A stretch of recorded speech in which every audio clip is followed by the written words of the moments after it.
பழனியில் குழலூதும் கண்ணனுக்கு என்ற திரைப்படத்தின் பட பூஜையும் பாடல் இசை வெளியீட்டு விழாவும் நடைபெற்றது. முழுக்க முழுக்க ஒரு வீட்டிற்குள்ளேயே நடக்கும் இசை கலந்த காதல் கதை என்றும் தெரிவிக்கப்பட்டுள்ளது. பழனியில் குழலூதும் கண்ணனுக்கு என்ற புதிய திரைப்படத்தின் படப்பூஜை மற்றும் பாடல் இசை வெளியீட்டு விழா நடைபெற்றது. எமரால்டு கிரீன் பிலிம்ஸ் என்ற நிறுவனத்தின் சார்பில் அபு மாலிக் தயாரிப்பில் முரளி பாண்டியனின் பாடல், இசை, திரைக்கதை, இயக்கத்தில் வெளிவரவுள்ள புதிய திரைப்படத்தில் கதாநாயகனாக தேரடி ரிஷி, கதாநாயகியாக கார்த்திகை லட்சுமி ஆகியோர் நடிக்கும் புதிய திரைப்படத்திற்கான படப்பூஜை பழனியில் நடைபெற்றது. பழனியில் உள்ள மண்டபத்தில் குத்துவிளக்கு ஏற்றி படப்பூஜையும் தொடர்ந்து பாடல் இசை வெளியீட்டு விழாவும் நடைபெற்றது. தொடர்ந்து திரைப்படத்தின் முதல் காட்சியும் படமாக்கப்பட்டது. படப்பிடிப்பை தொடர்ந்து செய்தியாளர்களை சந்தித்த இயக்குனர் முரளி பாண்டியன் கூறியதாவது, குழலூதும் கண்ணனுக்கு திரைப்பட இப்படத்தின் கதை ஒரு வீட்டுக்கு உள்ளேயே நடக்கும் கதை என்றும், பழனியில் உள்ள ஒரு வீட்டிற்குள் மட்டுமே படப்பிடிப்பு நடைபெறும் என்றும், வீட்டை விட்டு வெளியே போகாத கதை இது என்றும், இசையை மையமாக வைத்து கதாநாயகனுக்கும் கதாநாயகிக்கும் இடையே நடைபெறும் பாச போராட்டத்தை கதையாக எழுதப்பட்டு உள்ளதாகவும் இயக்குனர் முரளி பாண்டியன் தெரிவித்தார். பழனியிலிருந்து வணக்கம் தலைமுறை செய்தியாளர் ஆசிக் அலி.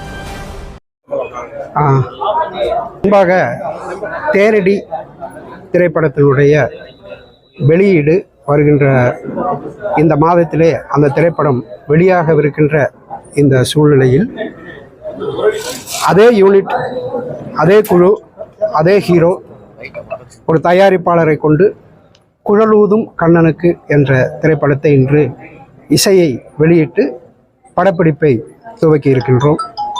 இந்த நிகழ்ச்சிக்கு வருகை தந்து பெருமை சேர்த்த திரு ஞானசக்திவேல் அவர்களுக்கும் திரு ஜெயக்குமார் அவர்களுக்கும் எனது மனமார்ந்த நன்றியை தெரிவித்துக் கொள்கிறேன்.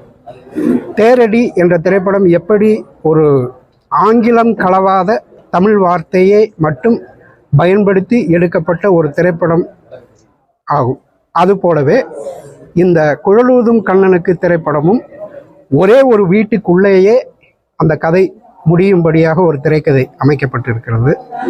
எந்த சூழலிலும் கேமரா அந்த வீட்டை விட்டு வெளியே போகாது.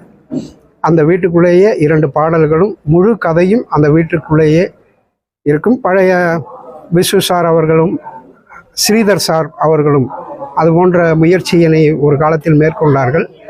பல நீண்ட இடைவெளிக்கு பிறகு அது போன்ற ஒரு முயற்சியை எங்களது கிரீன் எமரால்டு மூவிஸ் இப்பொழுது அதை கையில் எடுத்துக்கொண்டு அது போன்ற ஒரு திரைக்கதையை குழலூதும் கண்ணனுக்கு திரைப்படத்திற்காக எங்களுக்கு கதையை சரி செய்து கொடுத்த திரு ஜெய்கணேஷ் அவர்களுக்கு நன்றியை தெரிவித்துக் கொள்கின்றேன்.